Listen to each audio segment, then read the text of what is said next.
Hello friend, મારું નામ મંસૂરી પરવીન છે અને આપનું મંસૂરીસ કિચનમાં સ્વાગત છે।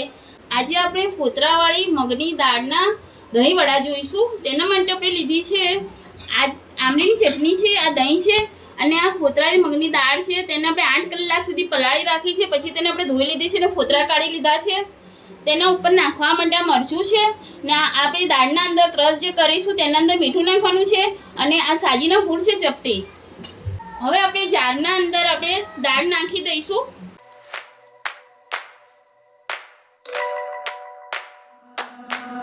હવે તેમાં થોડું પાણી નાખીશું આપણે।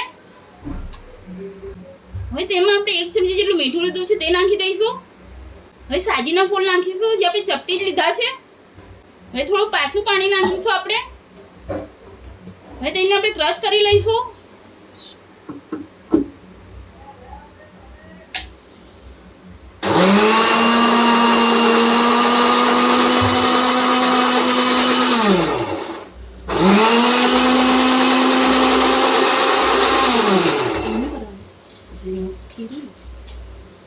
તેનું ખીરું આપણે ઝીણું બનાવવાનું છે, દળદળો નથી રાખવાનું।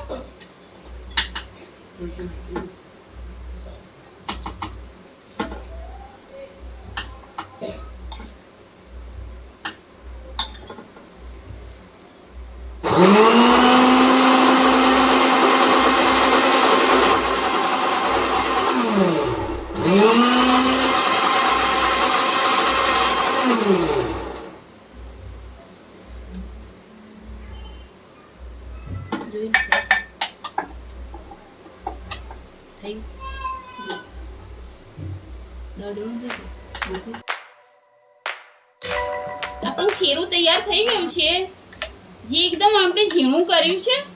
તેને આપણે સેજ તેલમાં નાખીને જોઈ લઈશું। આપણે ગેસના ઉપર કઢાઈ મૂકી દીધી છે, તેના અંદર તેલ મૂકી દીધું છે આપણે।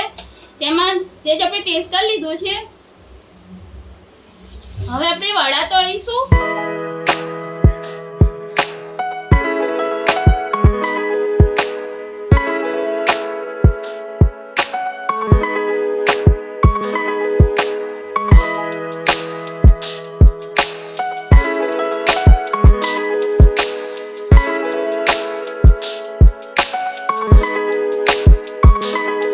કાઢી લઈશું પ્લેટમાં।